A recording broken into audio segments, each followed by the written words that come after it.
Here I am, YouTube, and all my handsomeness.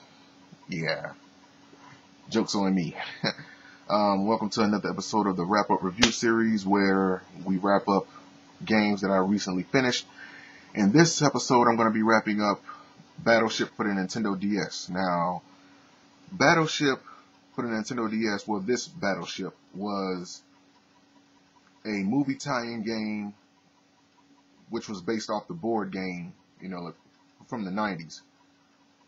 And yeah, that's pretty much it. And so the storyline of BattleShip is basically these aliens come out of space, crash land into the ocean next to the Navy, and pretty much they get to fighting. And that's the gist of the entire story for this game. The gameplay is real-time strategy, and you play on these maps that they have, set out, and sometimes there may be obstacles in the way, like some old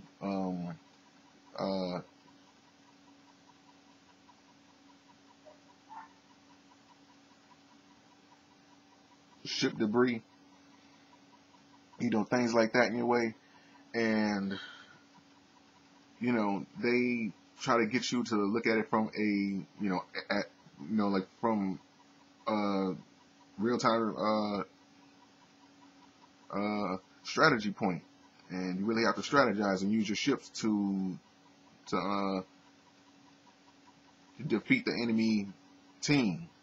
Now, you have a wide variety of ships at your disposal, from light cruisers to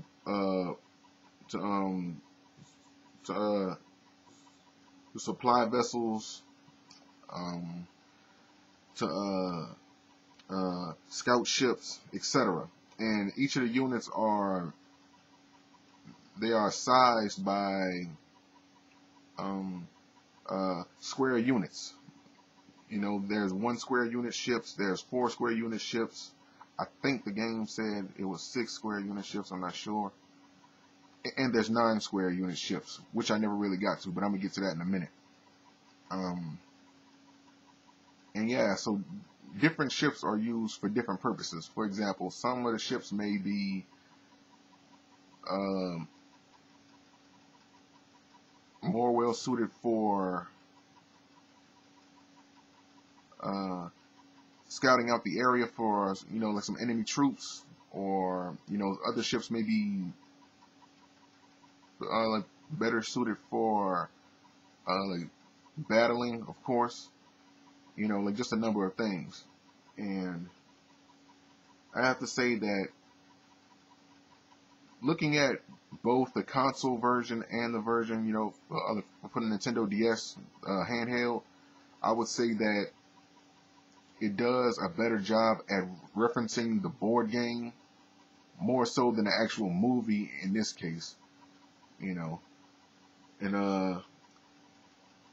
yeah, the maps really aren't that hard. It's more so like they're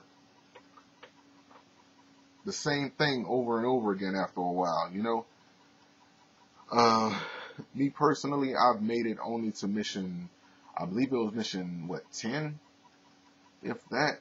And then I just gave up, because the game, it does not hold your interest. Even though I do give it props on, with it, being a movie tie-in that's referencing the board game. This game actually references the board game more so than the actual movie, I should say. And it's boring because it ends up being the same missions over and over again. I mean, also, as you're playing and your ships are taking damage and you're doing damage to the opponent, you end up building up this special meter, which the game really doesn't explain how, like what the special move does. So you have to dig around in the options in order to try to find out. And sometimes it seems like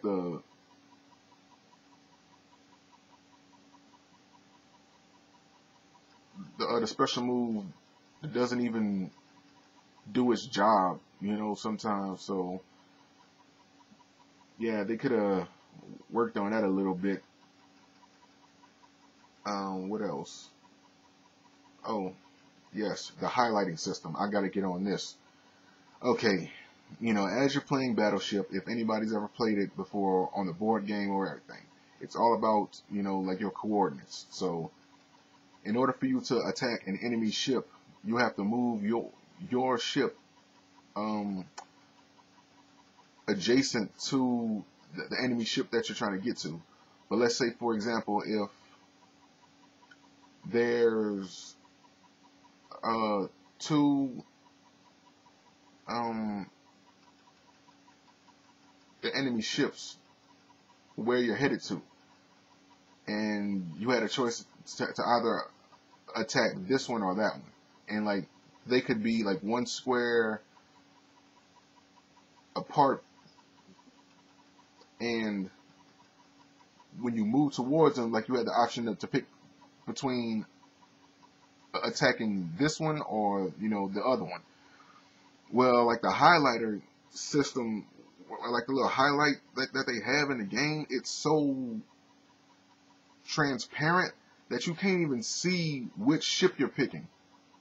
So that was bad programming on their part. I don't know if it was just a bad copy or what, but if you look at the playthrough, you pretty much are going to see what I'm talking about.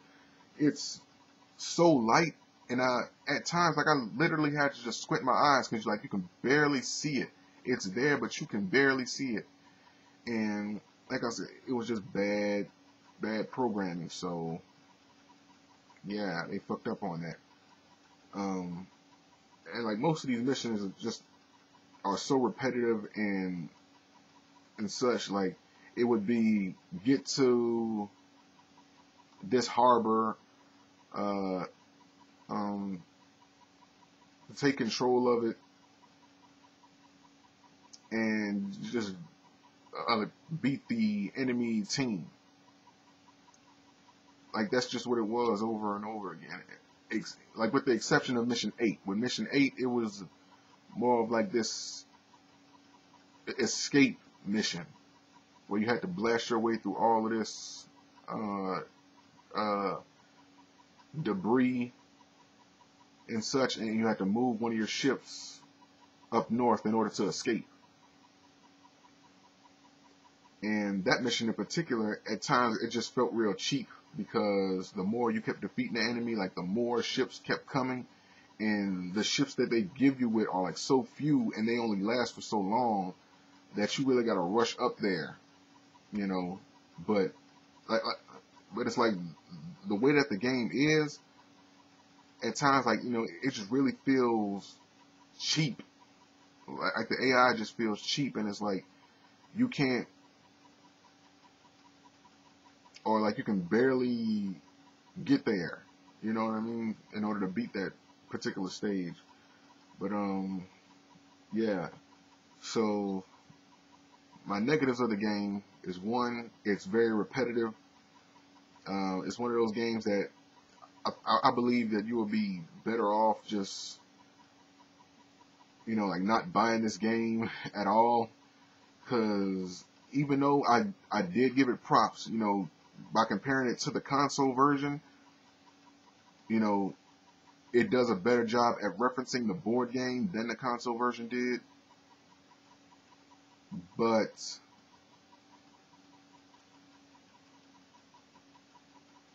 with that being said, it still does very little to hold your interest.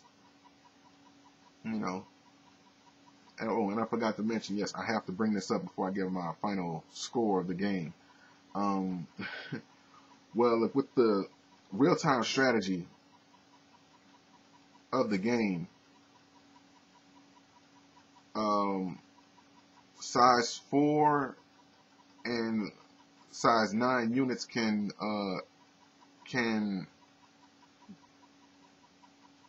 enter what they call a duel. Now, what a duel is that it's this first-person shooter style of gameplay, and it's very reminiscent of how can I put it? The game Terminator from the Sega Genesis. It's very reminiscent of that. And what you would do is that you would aim your sight at the weak points of the ship that you're like just aiming at, and you would just shoot down all those weak points, and you could just destroy the ship. And I understand what they were trying to do, but they failed at it miserably, because you are so overpowered to the point where it's like I literally did this in the game. Okay, one of the enemy ships had 100 points of health, right? And my ship, the one I was using, only had 1 point of health left. I completely destroyed that ship with no effort whatsoever. And with this game, it's like you see what they were going for, but they failed at it so miserably, and it was like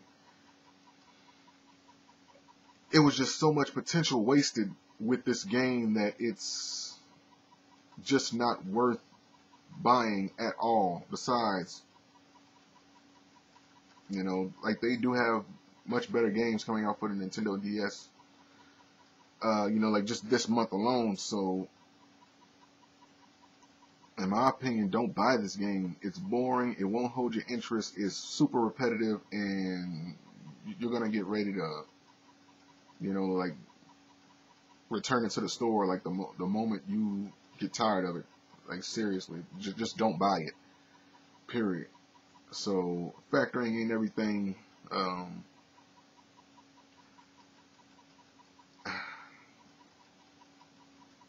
like just giving the game a score off of what it is, because I ended up quitting the game because, like I said, it was just that boring. That no, it's 2012. It's no reason to be making a game like that.